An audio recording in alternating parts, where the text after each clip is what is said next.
안녕하세요. 강민수 기업성장연구소입니다. 안녕하세요. 강민수 기업성장연구소입니다. 이번 강의에서는 2024년 7월 25일 발표된 2024년 세법 개정안으로 인한 주요 변화를 분석하고 효과적인 대응 전략을 모색합니다. 부동산 현물 출자, 법인 전환 및 가족법인 활용을 통해 절세 효과를 극대화하는 방안을 실무 사례와 법적 근거를 바탕으로 제시할 것입니다.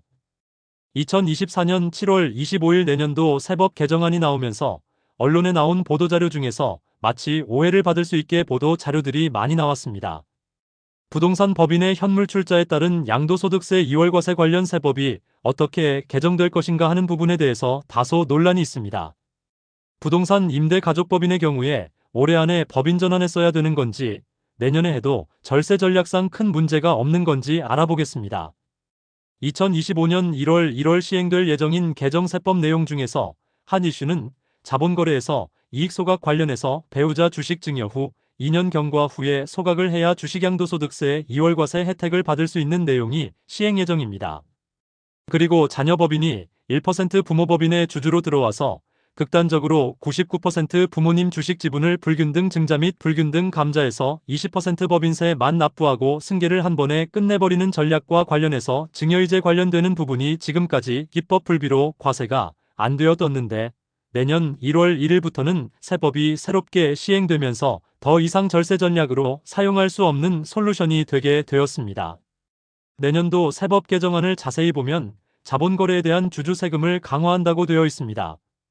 법인 주주에게 증여세를 과세한다고 되어 있습니다. 자녀법인한테 주식 증여를 했는데 올해 말까지는 법인세만 내고 증여세를 안 냈는데 주주들한테 간접 증여가 이뤄진 걸로 봐서 앞으로는 과세를 하겠다는 내용입니다. 그동안 자본거래는 증여세가 빠져 있었는데 이 부분이 세법에 새롭게 들어오면서 어떻게 보면은 주식 지분율 조정으로 인한 증여세 절세 효과는 많이 줄어들 것으로 판단되어집니다. 그동안은 불균등 증자 또는 불균등 감자를 하면 법인세만 내고 간접증여세 즉 주주들이 이익을 본 간접증여이익을 과세에서 제외됐었습니다. 이 부분이 내년부터 세법이 개정되어 법인세 납부하고 증여세도 추가로 납부하게 되면 절세 효과가 없게 되어 더 이상 쓸 수 없는 플랜이라고 하겠습니다. 그렇다고 해서 다양한 법인 자체를 활용한 절세 플랜이 모두 없어진 것은 아닙니다. 다음 사안으로 부동산법인 현물 출자에 따른 양도소득세 2월과세 이 부분이 어떻게 세법이 개정될 것인가에 대해서 논란이 있습니다. 부동산 임대업자가 법인 전환을 할 때 포괄양수도 방식이든 현물 출자 방식이든 법인 전환을 했을 때 모두 양도소득세는 2월 과세를 해주고 있습니다. 이와 같이 그동안 세감면 관련해서 부동산 양도소득세 2월 과세를 해주고 있는데 지난 7월 25일 세법 개정안이 발표되면서 언론을 통해 나온 각종 보도자료 내용을 보면 일부 내용이 법인 전환 방식으로 포괄양수도와 현물 출자 방식과 관련해서 마치 오해를 받을 수 있는 보도 내용이 있었습니다. 부동산 법인 전환할 때 세감면 포괄양수도 또는 현물 출자를 할 때 양도소득세 2월 과세 및 취득세 감면 조항이 있습니다. 부동산 법인 현물 출자 법인 전환 시 양도소득세 2월 과세 관련해서 세제 혜택이 축소될 것 같다는 의미로 언론 보도가 되었습니다.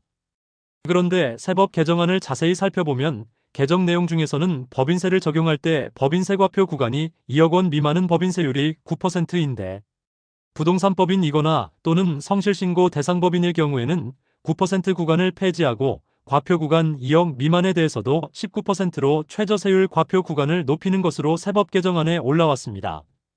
반면에 앞에서 말씀드린 법인 전환 시 2월 과세나 취득세 감면 등 현행 세법에 있는 내용이 개정될 예정이라고 구체적으로 기술해 놓지는 않았습니다. 그런데 마치 2월 과세와 취득세 감면 내용이 축소가 되고 폐지가 되는 것처럼 각종 언론 보도나 SNS상에 무분별하게 내용들이 업로드되어 있습니다. 이 부분을 정확하게 따져보면 법규 적용에 오해가 있는 걸로 판단됩니다.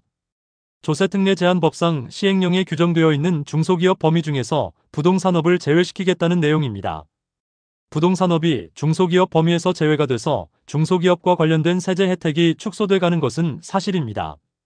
그러나 법인 전환과 관련된 포괄양수도 및 현물 출자에 대한 2월 과세 규정은 조세특례 제한법 32조에 규정하고 있습니다. 조특법 32조에서 말하는 중소기업은 조세특례 제한법상 중소기업이 아니고 중소기업 기본법상 중소기업입니다. 그러므로 중소기업의 정의가 서로 다릅니다. 법령 자체가 다른 것입니다. 조특법 32조에서 말하는 중소기업 기본법에 나와 있는 중소기업에서 부동산 임대업은 그대로 유지가 되고 있습니다. 그러므로 양도세 2월 과세와 관련돼서 개정세법에서 폐지한다는 내용은 포함되어 있지 않다는 말씀입니다. 기획재정부 세제지원실에 확인해 보셔도 조특법 32조 현물출자에 따른 2월 과세 규정은 개정할 계획이 없다고 밝히고 있습니다. 따라서 2025년도에도 부동산 법인 전환 시 포괄양 수도 및 현물출자 시 양도세 2월 과세 혜택은 그대로 유지될 것 같습니다.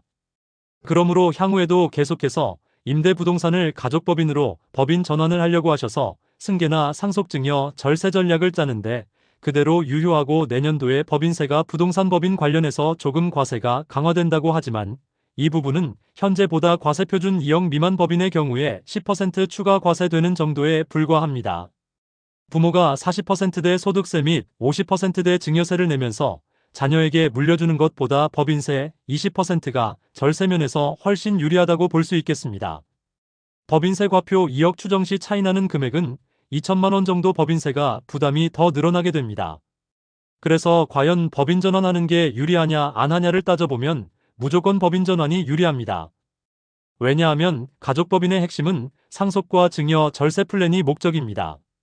정말 중요한 부분은 부동산을 자녀들 개인별로 지분을 보유하고 있다면 가족 모두의 의사가 합치돼야지 의사결정을 할 수 있는데 그러면 매각이나 각종 이슈 발생 시에 의사결정에 분쟁이 발생할 여지가 많습니다.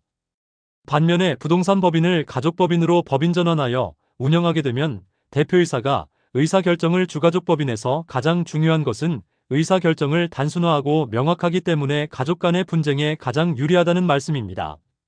법인의 소득과 잉여금은 급여 및 배당으로 빼갈 수 있고 이익소각, 자사주 플랜 등 다양한 자본거래 전략으로 잉여금을 빼올 수 있습니다. 임원으로 가족들을 등재하여 퇴직금도 2배수까지 수령할 수 있습니다. 다음으로 가족법인을 만들면 법인 돈을 함부로 갖다 쓸 수 없지 않습니까? 라고 많이 물으십니다. 그래서 많이 불편하다고 하십니다. 그래서 배당도 받고 급여도 받고 이익소각도 하고 유상감자도 하고 퇴직금 플랜도 세우고 다양한 취득형 권리를 확보하기 위해 정관 정비 및 소득 디자인을 전문가 통해 상담받으시면 도움이 되십니다. 법인 전환은 소득세 절세 측면보다는 사전 상속증여세 절세 측면에서 접근할 때 의미가 있다고 할 수 있겠습니다.